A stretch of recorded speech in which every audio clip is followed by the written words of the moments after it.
আসছে পরবর্তী খবরে। বসিরহাট আদালতে বিচারকের সঙ্গে আইনজীবীদের বিবাদ মামলা। 2012-তে আইনজীবীদের বিরুদ্ধে বন্দীদের ছাড়ানোর অভিযোগ। এফআইআর করে অভিযুক্তদের হেফাজতে নিয়ে জেরার নির্দেশ। বুধবারের মধ্যে সাইট প্ল্যান তলব করা হয়েছে আদালতের পক্ষ থেকে। আজকের মতো শুনানি স্থগিত বলেও জানা যাচ্ছে। আপনাদের জানিয়ে রাখি, 2012-তে আইনজীবীদের বিরুদ্ধে বন্দীদের ছাড়ানোর অভিযোগ। এফআইআর করে অভিযুক্তদের হেফাজতে নিতে জেরার নির্দেশ দেওয়া হয়েছে। ইতিমধ্যে বুধবারের মধ্যে সাইট প্ল্যান তলব করা হয়েছে আদালতের পক্ষ থেকে, আপনাদের জানিয়ে রাখি, এবং আজকের মতো আপাতত শুনানি স্থগিত রাখা হয়েছে। আপনাদের জানিয়ে রাখি, বসিরহাট আদালতে বিচারকের সঙ্গে আইনজীবীদের বিবাদ মামলা। 2012-তে আইনজীবীদের বিরুদ্ধে বন্দীদের ছাড়ানোর অভিযোগ।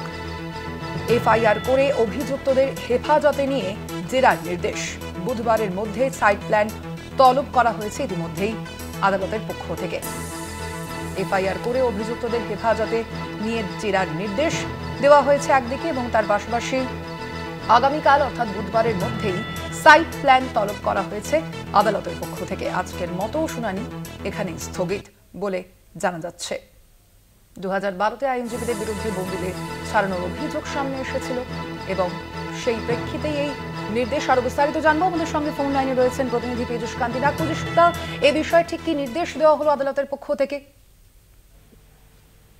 দেখো, বসিরহাট আদালতের বিচারকের সঙ্গে আইনজীবীদের বিবাদ সংক্রান্ত তদন্তভিত্তিতে যে মামলা কলকাতা হাইকোর্ট দায়ের করেছিল, সেই মামলায় আজকে বিচারপতি দেবাংশু বসাক ও বিচারপতি সব্যক রশিদির ডিভিশন বেঞ্চ ওই বসিরহাট আদালতের আইসি সাইট প্ল্যান জমা দেওয়ার নির্দেশ দিয়েছেন আগামীকালের মধ্যে। মূলত আজকে শুনানি পর্বে যে পরিষ্কারভাবে যে বিষয়গুলি উঠে আসে, তাতে বসিরহাট কোর্টের পাবলিক প্রসিকিউটর একটি পৎসর জামিন মামলায় নিম্ন আদালতে হাজির না থাকার কারণ দর্শিয়ে তিনি একটি হলফনামা জমা করেছেন।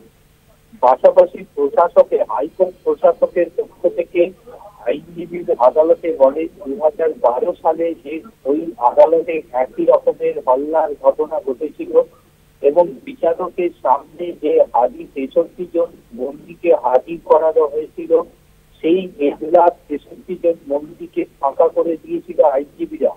কারণ কর্মবিরতির মধ্যে তারা কোর্টের কাজকর্ম হচ্ছিল বলে তারা এই কাজ করেছিলেন।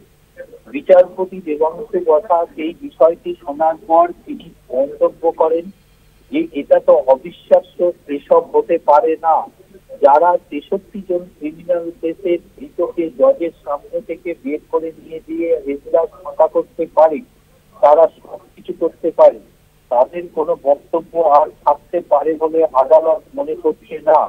এখনই এফআইআর করে অভিযুক্তদের হেফাজতে নিয়ে জেরার নির্দেশিকা জারি করব বলে মৌখিক মন্তব্য করেন বিচারপতি দেবাংশু বসাক।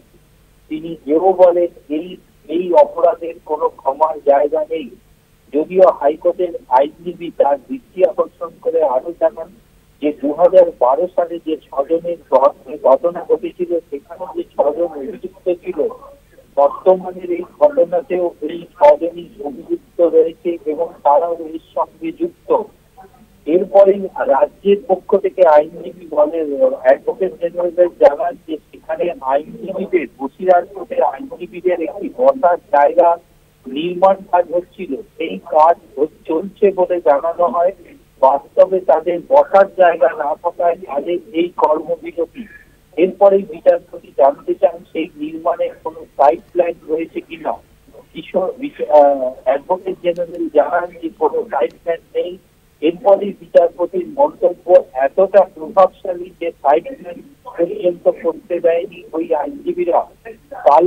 আগামীকালের মধ্যেই হাইকোর্টে ওই সাইট প্ল্যান জমা দিতে হবে। এই সাইট প্ল্যান জমা দেওয়ার পর ডিভিশন বেঞ্চ তার পরবর্তী নির্দেশনা। আপাতত ধন্যবাদ। আমরা কথা বলছিলাম, ফোন লাইনে ছিলেন প্রতিনিধি পীযূষ কান্তি নাগ।